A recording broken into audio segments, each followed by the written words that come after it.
Assalamualaikum warahmatullahi wabarakatuh.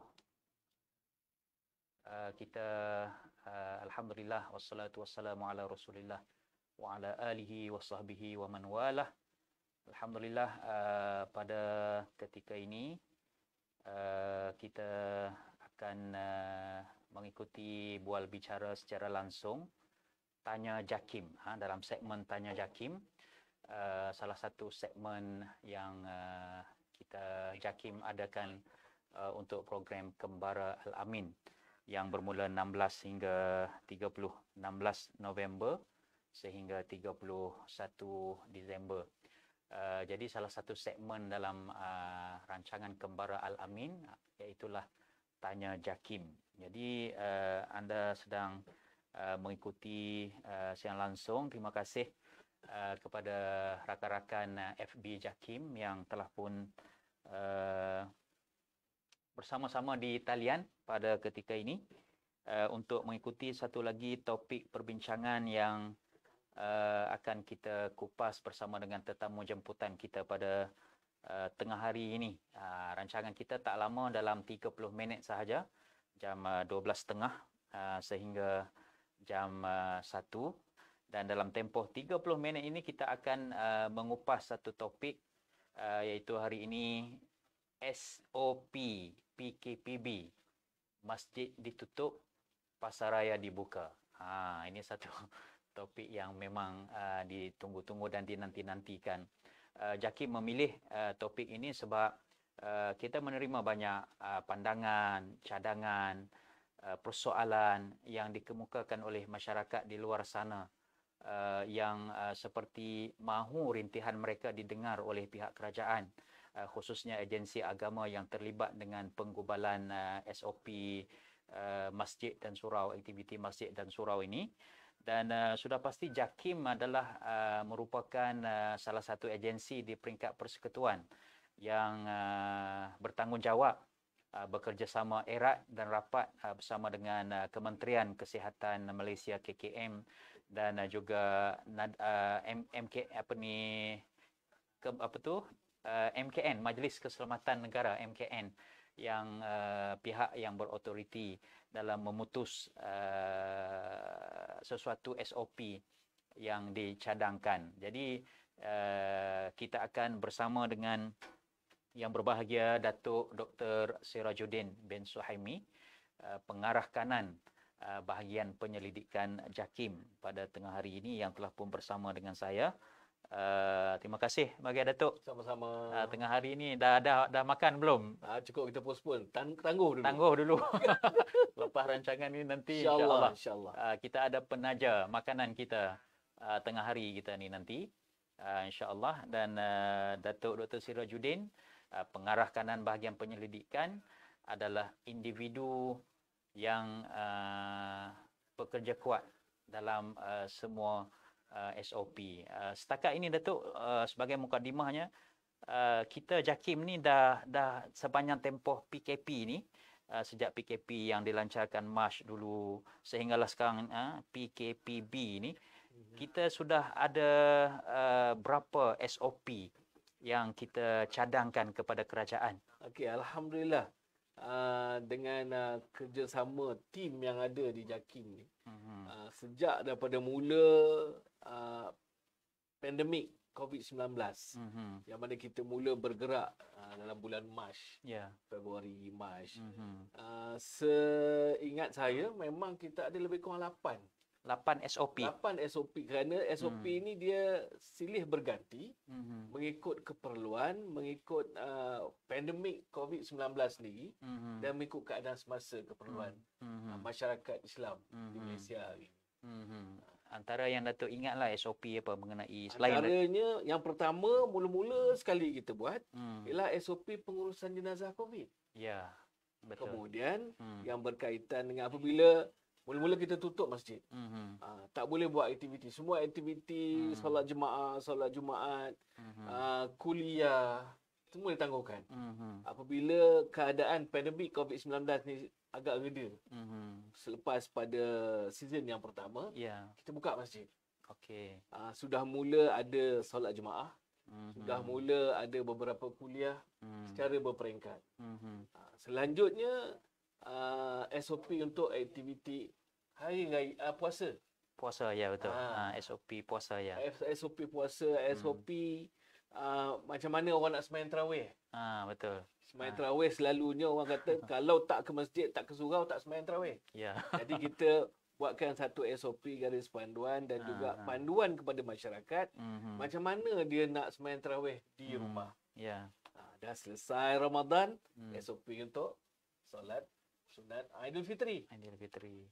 Selepas Aidilfitri datang Aidil Adha. Aidil Adha nak korban lagi. SOP korban lah pula. Jadi itu maknanya benda ini dia tidak statik.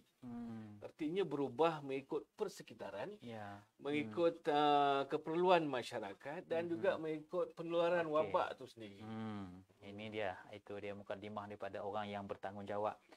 Jadi jangan marah saya, ini marah. Kalau nak marah, marah Datuk. Tak apalah, marahlah. Tapi kita bukanlah nak marah atau nak apa, cuma kita nak tanya pada JAKIM ini tentang pertimbangan-pertimbangan proses. Bagaimana sesuatu SOP apabila kita nak bangunkan macam SOP aktiviti masjid, surau ni, apa yang perlu kita lakukan. Sebelum pada itu minta kru kita ada rakan kita komen, kuatkan audio sikit kerana kurang jelas. Saya tak berapa nak dengar, jadi dia audio ataupun tinggikan sedikit mikrofon saya. Okey, tak apa, insya-Allah. Insya-Allah. Okey, Datuk. Bagaimana sesuatu proses SOP itu dilaksanakan sehingga dia boleh dikuatkuasakan? Okey. Dalam menghadapi pandemik COVID-19 ni, khususnya. Jadi setiap perkara itu bermula dengan permasalahan yang kita hadapi. Jadi permasalahan yang kita hadapi ialah penularan wabak. Yang kelihatan seperti tidak boleh dikawal. Jadi itu masalah dia. Masalah yang utama. Berdasarkan masalah, mungkin Urustia boleh share slide ni. Slide tadi. Sudah dipaparkan. Bermula dengan permasalahan, kita buat kajian. Kajian ini berdasarkan kepada tim kajian yang memang ada di bahagian penyelidikan JAKIM. Kita kajian ini juga melihat dari segi apakah itu permasalahan sebenar. Apakah punca, bagaimana cara nak atasi.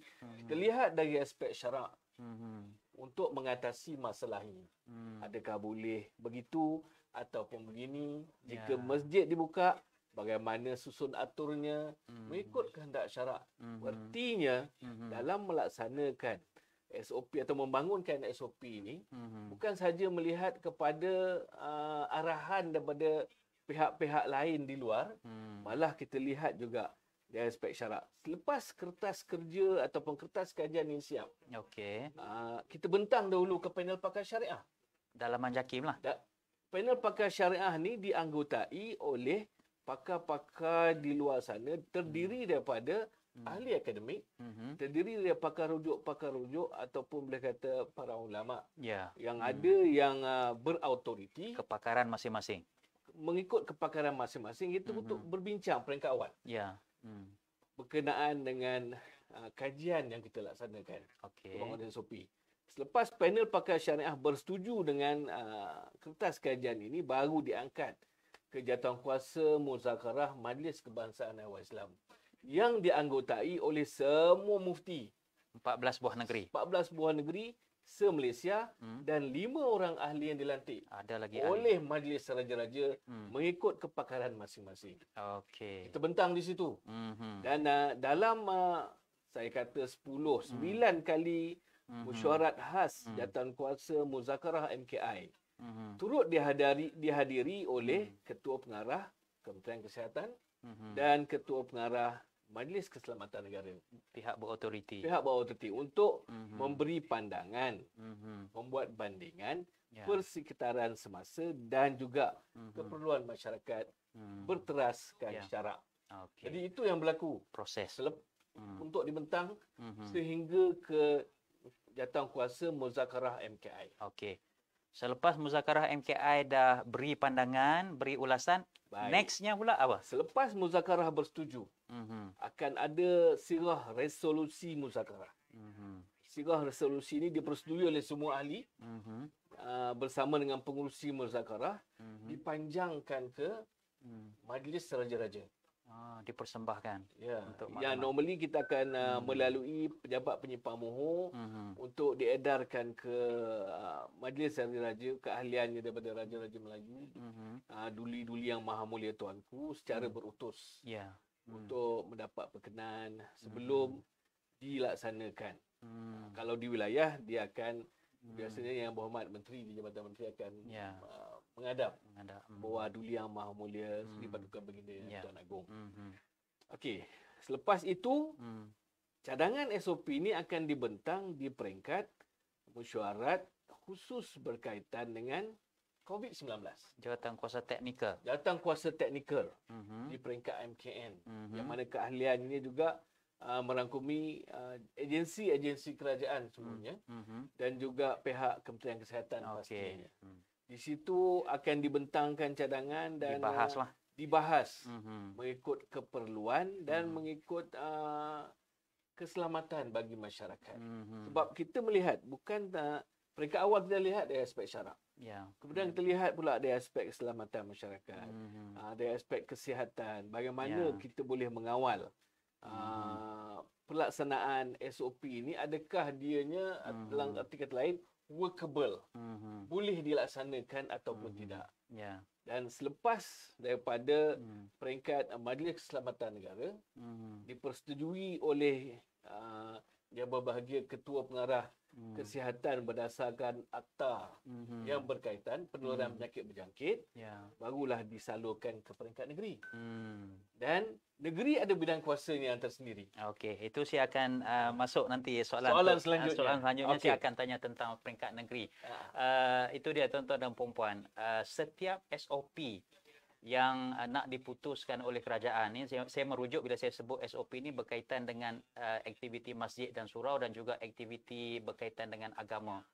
Kita mengambil contoh SOP masjid dan surau ini, bukan sahaja kata JAKIM, bukan sahaja Datuk Sirah draft seorang-seorang, lepas tu bagi MKN, lepas tu laksanakan terus.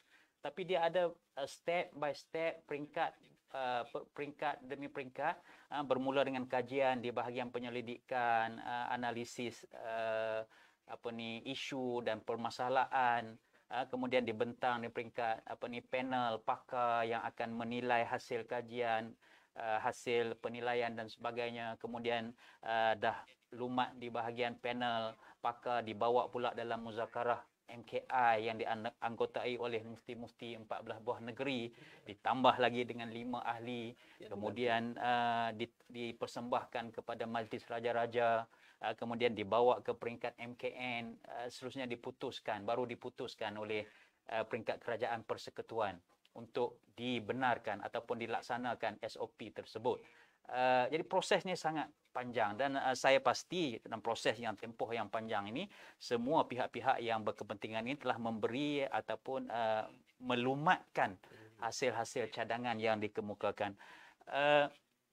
Persoalannya, apakah pertimbangan yang dibuat oleh setiap peringkat ini dalam nak menentukan jumlah jemaah yang boleh datang ini 20 orang ke, 30 orang ke, 1/3 kapasiti Dewan Solat ke? Apakah sebenarnya pertimbangan yang dibuat oleh pihak kerajaan dalam nak memutuskan sesuatu SOP itu, Datuk? Baik, sebagaimana yang saya jelaskan tadi, bahawa setiap peringkat itu daripada peringkat kajian, kemudian sampai ke panel pakar syariah dan sampai ke muzakarah, melihat dari aspek syarak.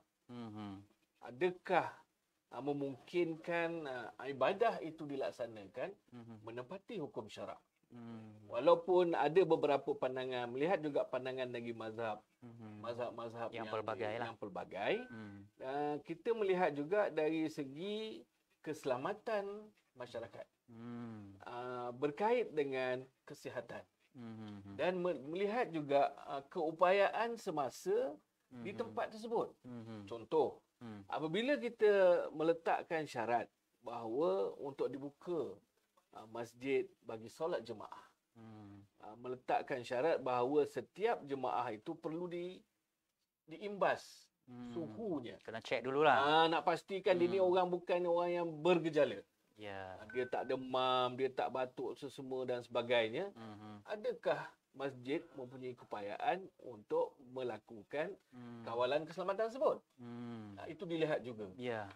Dan dalam perbincangan ini yang banyak dibahaskan, alhamdulillah, apa yang kita dapat laksanakan hari ini, walaupun dalam keadaan pandemik yang kejap turun, naik semula, kita buka sikit, kita perluaskan jemaah. Sampai hari ini alhamdulillah belum ada lagi kes yang nampak drastik di peringkat masjid dan surau. Walaupun ada, cuma tidak diwawarkan. Alhamdulillah. Mana peringkat awal dulu ada orang kata kenapa tiba-tiba tutup masjid? Kerana peringkat awal dulu benda tu ada di masjid. Itu antara sebab. Okey. Itu pertimbangan yang dibuat sebelum sesuatu SOP itu nak diterima pakai ataupun dilaksanakan adalah aspek keselamatan. Keselamatan, menjaga nyawa itu lebih penting. Itu nilai-nilai yang terdapat di dalam maqasid syariah. Timbul juga persoalan apabila kita bercakap tentang SOP masjid dan surau ni, Datuk. Kita tak dapat nafikan sensitiviti di kalangan masyarakat ini dia begitu tinggi sebab dia ada kaitan dengan nilai keagamaan. Jadi kita bukan nak salahkan mereka, tetapi oleh kerana mereka semangat cintakan kepada masjid, semangat cintakan pada surau, semangat nak berjemaah apa semua tu, tapi apabila ada sekatan-sekatan ini maka timbul sikit perasaan emosi. Dia kata kenapa berlaku double standard dalam SOP di masjid dan surau, kenapa di pasaraya dibenarkan hadir dengan begitu ramai sekali, kenapa kami nak bagi masjid tak boleh ramai-ramai. Di Jepun, di China tak tutup pun masjid kan, kenapa di Malaysia perlu tutup? Bagaimana nak jawab tu? Okey, isu ni kita lihat dari berbagai aspek.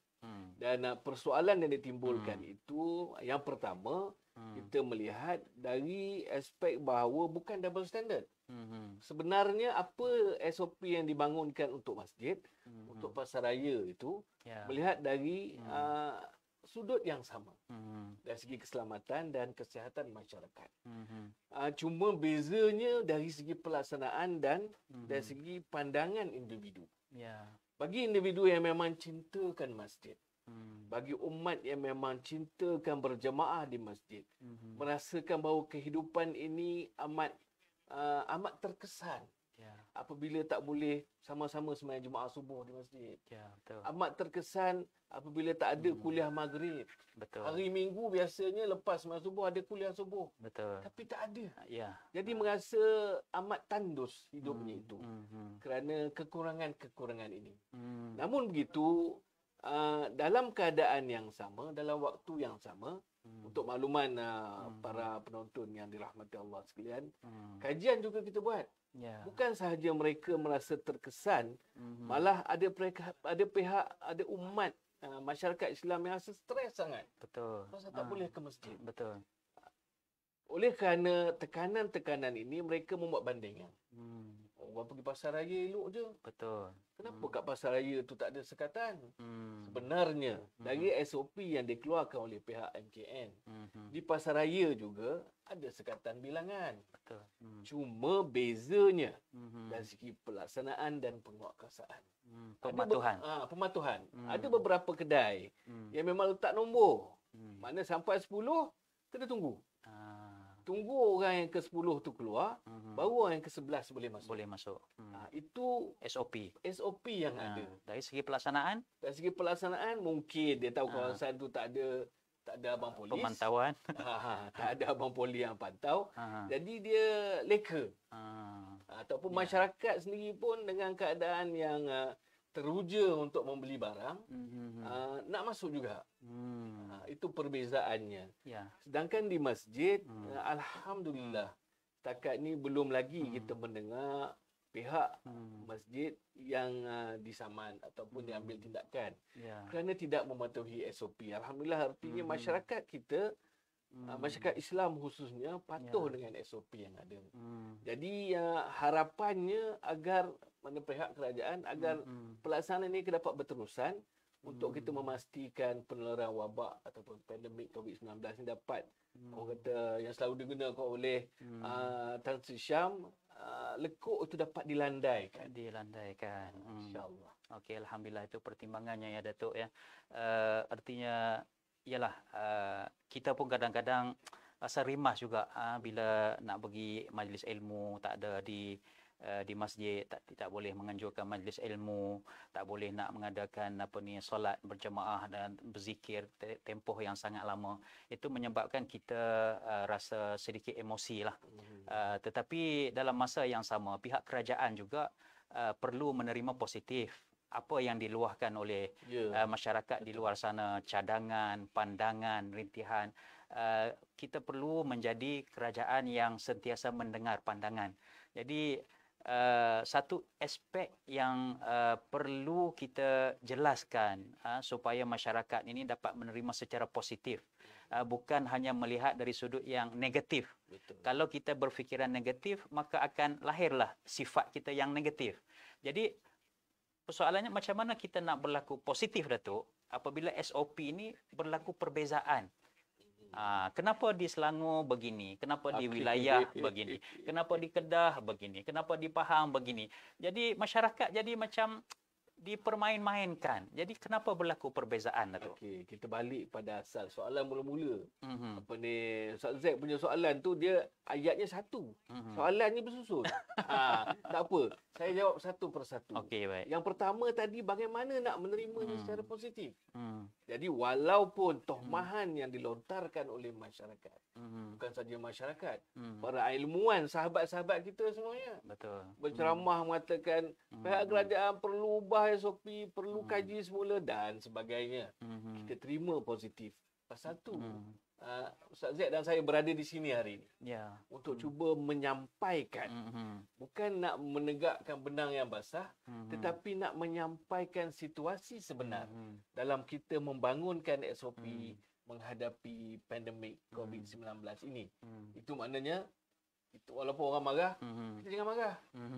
Kita jawab dengan benda yang sebenar. Okey, itu yang pertama. Penjelasan ya. Penjelasan, kita jelaskan yang sebenar.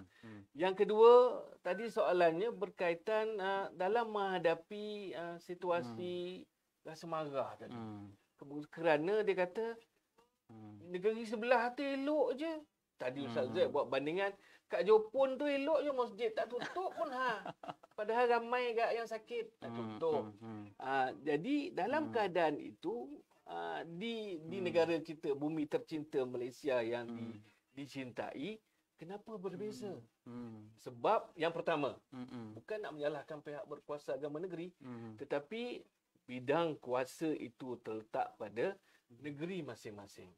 Dan pihak negeri melaksanakan SOP di peringkat negeri berdasarkan situasi semasa pertimbangan di peringkat negeri. Ya, di peringkat negeri dia ada Majlis Keselamatan Negeri. Contohlah, saya ambil contoh yang terdekat yang selalu disebut. Kenapa di wilayah lain, di Selangor lain? Di Selangor ada Majlis Keselamatan Negeri Selangor dan ada Jabatan Kesihatan Negeri Selangor yang mewakili Kementerian Kesihatan, yang mewakili Majlis Keselamatan Negara. Melihat tentang pertambahan kes baharu COVID-19 di Selangor, menyebabkan pihak berkuasa agama negeri ataupun pemesyuaratan ini tadi memutuskan agar bilangan jemaah di masjid di negeri Selangor masih sedikit. Tak berani dibuka lagi. Artinya untuk menjaga keselamatan ummah. Sebagaimana disebutkan juga tadi dalam prinsip maqasid, menjaga nyawa, menjaga agama, itu didahulukan. Walaupun masyarakat lihat bukalah masjid, kita nak pergi masjid nak doa sama-sama. Tetapi adakah, bukanlah nak kata doa tu tak makbul, dikhawatiri akan kesan sampingan daripada itu lebih memudaratkan masyarakat. Jadi itulah sebab kenapa berbeza-beza mengikut negeri. Contoh, bila keadaan di Sabah yang amat meruncing sebelum ini, di sana tutup masjid. Walaupun sebelum ni Sabah hijau. Contoh. Mungkin ada beberapa negeri-negeri lain juga menghadapi keadaan yang sama. Baru-baru ni contoh, saya ambil contoh di Kelantan. Kelantan adalah negara yang zon hijau sekian lama. Baru ni masa dikecualikan, orang kata PKPB tu, Perlis, Kelantan, Pahang berkecuali. Ya. Kerana Betul. dia masih zon hijau. Tiba-tiba ada kes di Kelantan. Dan saya bersama Mufti Kelantan mengumumkan untuk sementara waktu kuliah-kuliah di masjid ditangguhkan buat sementara waktu. Jadi itu sebenarnya mengikutkan sensitiviti dan tanggungjawab pihak berkuasa agama berdasarkan keselamatan ummah. Ya. Bukan kata kita diam je. Kata dah banyak pun, tak apa lah. Dia orang kita, bukan kita. Itu menunjukkan bahawa tidak ada tanggungjawab. Ya. Menunjukkan bahawa pihak berkuasa ni melaksanakan tanggungjawab dia demi menjaga kemaslahatan ummah. Ya. Terima kasih banyak Datuk. Pertimbangan berbeza di antara satu negeri dengan satu negeri berasaskan kepada penilaian risiko yang berlaku. Sebab itu dalam konteks hal ehwal agama Islam ini juga sedikit sebanyak akan kita dapat kelihatan berlaku perbezaan di setiap negeri kerana pertimbangan terhadap keselamatan, terhadap suatu isu itu adalah berbeza mengikut di suatu tempat itu. Termasuklah di negara-negara luar sekalipun, di Jepun ke, di Korea Selatan ke, di China ke. Pertimbangan dia tak sama. Pemerintah pun tak sama. Kerajaan pun tak sama. Jadi pertimbangan-pertimbangan ini akan menyebabkan berlaku perbezaan di antara suatu negeri, bahkan negara dunia sekalipun. Apa pertimbangan yang dibuat Datuk ya dalam kita nak melaksanakan SOP ini? Bagi contoh, kalau kita kata adakah kalau kita melaksanakan SOP ini COVID itu akan dapat dicegah? Kan, adakah dengan kita hadkan masjid, surau, boleh bagi jaminankah kalau kita patuh SOP ini, COVID itu tak merebak dalam masyarakat kita? Itu yang dinamakan ikhtiar. Ikhtiar. Artinya kita perlu ada ikhtiar demi menjaga kemaslahatan ummah berdasarkan fakta-fakta sains yang membuktikan bahawa antara punca penularan COVID-19 ini pasal lain penyakit lain. Orang kata banyak lagi sakit lain tapi tak pernah tutup masjid. Betul. Memanglah kalau dulu penyakit demam denggi sampai hari ini pun ada lagi. Masih ramai lagi dari masa ke semasa bertambah. Kalau tengok di media, di TV, banyak lagi iklan-iklan supaya tindakan diambil agar demam denggi ini tidak berluasa. Cara dia bersihkan tempat air bertakung. Dia tak melibatkan duduk sebelah-sebelah orang demam denggi, orang sebelah berjangkit. Melainkan nyamuk Aedes tu je yang perlu dihapuskan.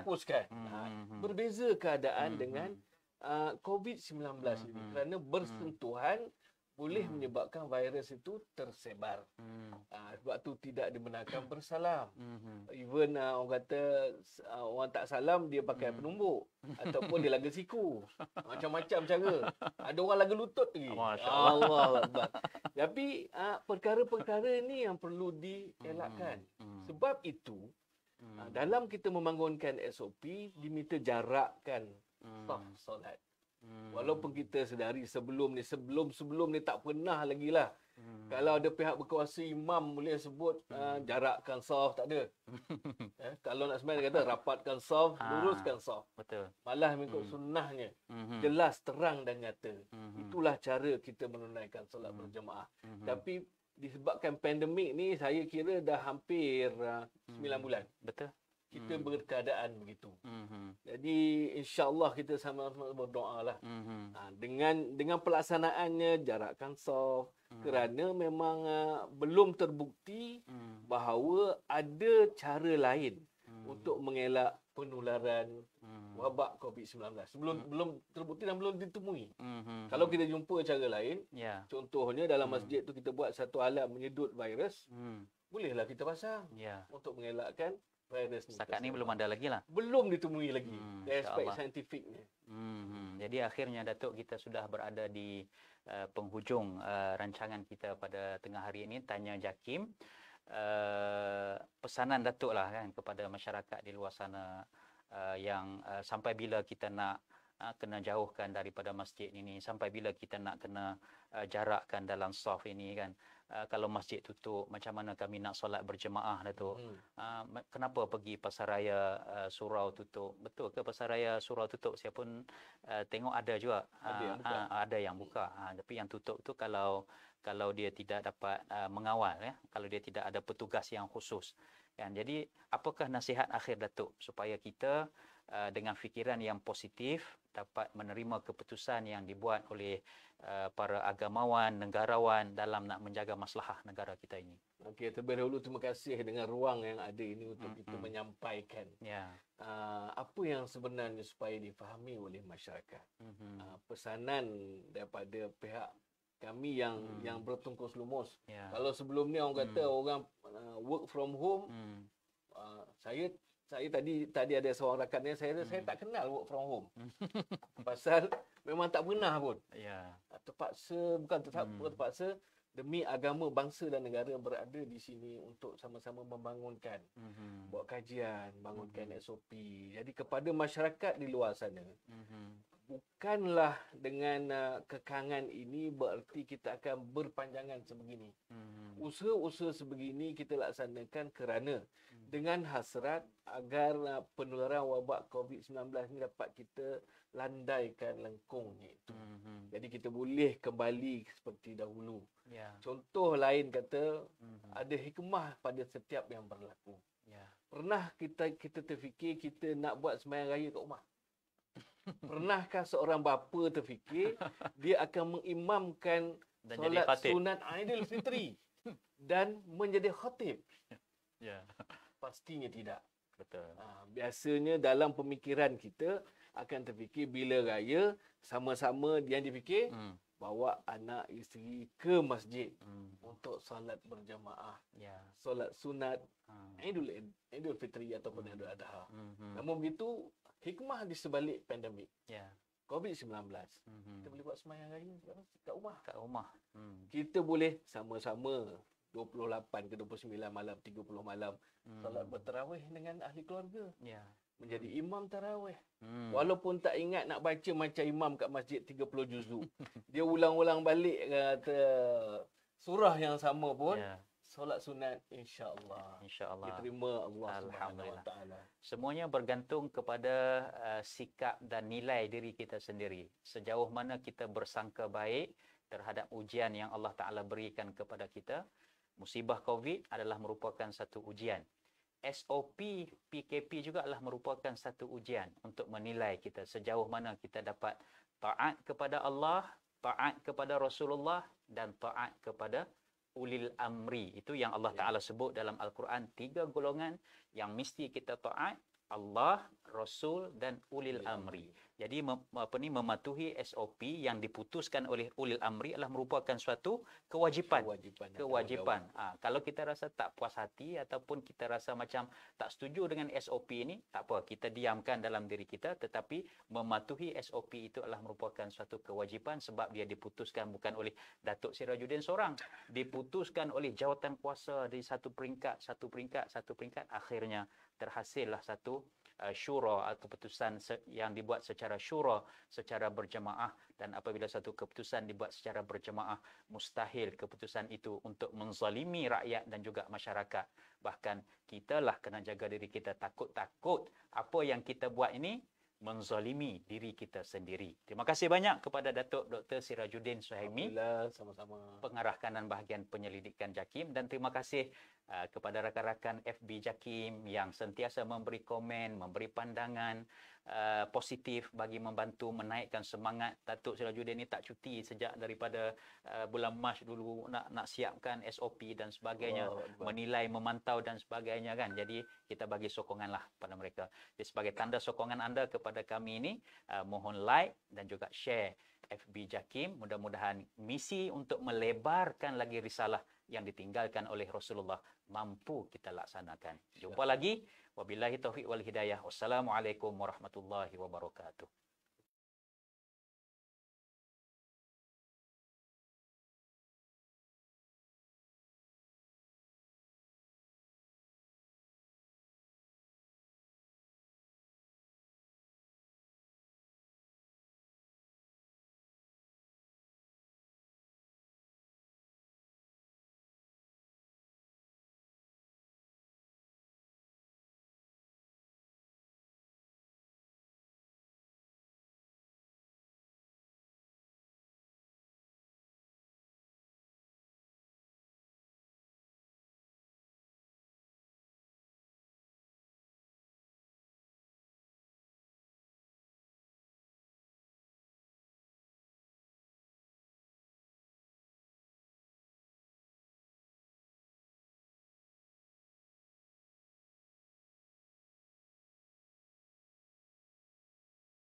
Sebelum saya mengakhiri apa yang disampaikan ini, satu persoalan yang begitu banyak ditanya di media-media masa yang saya cuba nak beri jawapan, iaitu berkenaan dengan cara kita solat berjemaah di masjid-masjid di mana berlaku penjarakan fizikal sampai 1 meter. Apakah hal ini boleh dilakukan atau mesti dirapat-rapatkan saf? Isu ini telah kita jawab dalam fiqh qawi yang telah kita edarkan secara percuma kepada sebahagian khalayak masyarakat. Dan perbahasan ini telah dibahaskan oleh ulama, sama ada ulama hadis atau ulama fiqh. Boleh rujuk dalam kitab Majmu', dalam kitab Minhaj, begitu juga dalam kitab Bastul Kaf fi Itmam As-Saf, kitab Mughnil Muhtaj, dan banyak lagi yang insya-Allah saya akan muatkan dalam laman web kami atau dalam Facebook kami untuk kefahaman. Cumanya suka saya nyatakan oleh kerana masalah ini masalah baru. Masalah COVID-19 ini muncul pada akhir tahun lepas. Masalah ini menyebabkan para ulama semasa telah berijtihad dan mengeluarkan fatwa. Dan ini berdasarkan satu kaedah, al-ahkam taduru ma'al ilali wujudan wa adamah. Hukum-hukum itu berkisar pada illah, sebab masa ada hukumnya lain, masa tidak ada hukumnya lain.